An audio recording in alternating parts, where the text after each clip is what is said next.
Pemerintah ni memang dah tak betul lah bang. Ada kan urus orang nak berangkat haji saja ke 20 tahun baru berangkat. Umur aku ni sekarang bang dah 45. Tambah 20 tahun lagi entah masih adakah tidak aku kat muka bumi ni. Kalaupun aku masih hidup, dah terbengkok kuasa jalanku ni bang. Dah jalan 4 kuasa. Mau kayak mana lagi Lul? Itu karena banyaknya jemaah haji dari Indonesia ni yang mau berangkat. Sementara kuota yang tersedia di Arab Saudi itu terbatas. Kenapa pakai kuota lagi? Nak berangkat haji pun mesti pakai pulsa juga. Bukan kuota pulsa, tapi jumlah jemaah haji yang mau diberangkatkan setiap tahunnya. Yang mau berangkat haji, mau berhaji itu bukan cuma muslim yang ada di Indonesia ini aja Lul, tapi muslim seluruh dunia. Kalau semua diberangkatkan dalam 1 tahun itu, mana muat kota Mekah itu nampungnya. Tapi Presiden Jokowi itu memang dah tak betul lah kuasa bang. Dia bisa sampai ke Lampung sana, tapi kenapa tak bisa sampai ke kampung belacan gitu nih? Orang tu warga Indonesia juga, kita juga warga Indonesia juga. Ini dah namanya pemimpin tak adil. Abang cakap pemimpin tak adil kan masuk neraka kan bang?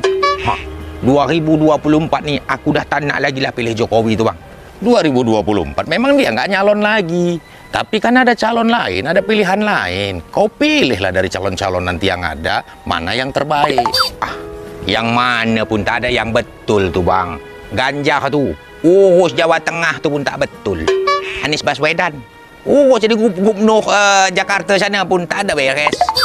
Apalagi Prabowo dah 2 kali calon berulang-ulang pun kalah. Muda dulu masih gagah perkasa pun kalah, konon pula dah tua. Dari mana kau tahu kalau orang tu tak betul? Dari mana tahu pula? Itu maka abang tengok TikTok, usah ngaji saja bang. Capres pun abang tak tahu. Nonton juga aku Lul. Terus kenapa abang tak tahu?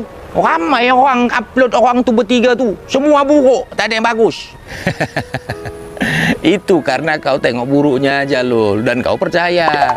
Bukan aku je yang percaya bang, semua orang buat macam tu. Tapi dari yang kau tonton itu kan belum tentu juga kebenarannya Lul. Kenapa nggak kau pilih tontonan-tontonan yang menyampaikan prestasi dan kebaikan dari calon-calon yang ada, sehingga kau mendapatkan referensi yang terbaik dari calon yang ada. Mana seru bang, kalau kita cuma tengok baiknya aja, kita tak tahu buruknya. Ya sebaliknya, kalau kau tengok keburukannya aja, dari mana kau bisa tahu ada kebaikannya? Iya tak iya juga ya bang. Yang lebih buruk lagi, akhirnya hati dan pikiranmu hanya akan diisi dengan keburukan dan kebencian-kebencian terhadap orang lain.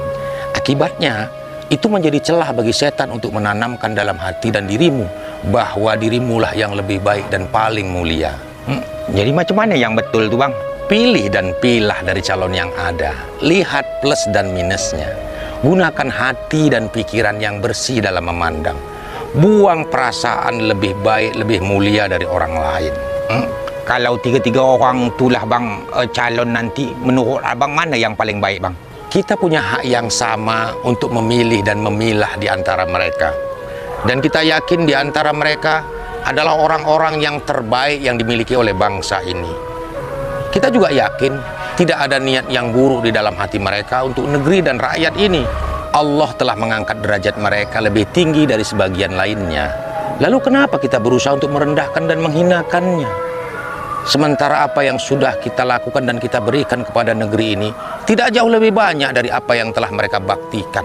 Sekalipun mereka pasti memiliki kekurangan, namun bukan berarti kita jauh lebih mulia dan berhak untuk menghujat dan memfitnahnya. Kalau seandainya pemimpin itu salah bang, apa tak boleh kita menegurnya atau menasihatinya bang? Boleh. Dan itu juga diperintahkan Allah dan Rasulnya, karena agama ini adalah nasihat.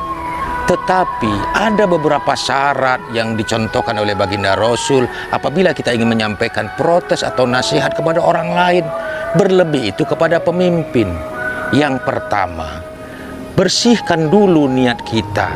Apakah niat kita menyampaikan nasihat ini semata-mata karena Allah Subhanahu wa Ta'ala dan untuk kebaikan, atau karena ada kebencian dan kedengkian di dalam hati kita?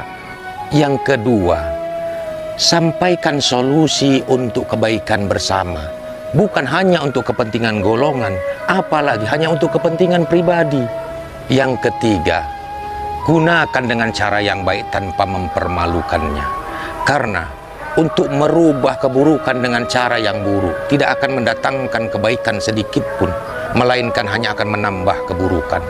Yang terakhir, perbanyaklah istighfar dan tawadu kepada Allah Subhanahu wa Ta'ala, karena jangan-jangan apa yang kita pikirkan dan apa yang telah kita sampaikan justru akan memberikan dampak yang buruk kepada orang lain. Begitulah akhlak agama yang sudah diajarkan oleh baginda Rasulullah SAW kepada umat ini. Namun saat ini kita sudah sulit membedakan mana yang benar-benar nasihat dan mana yang sebenarnya ambil.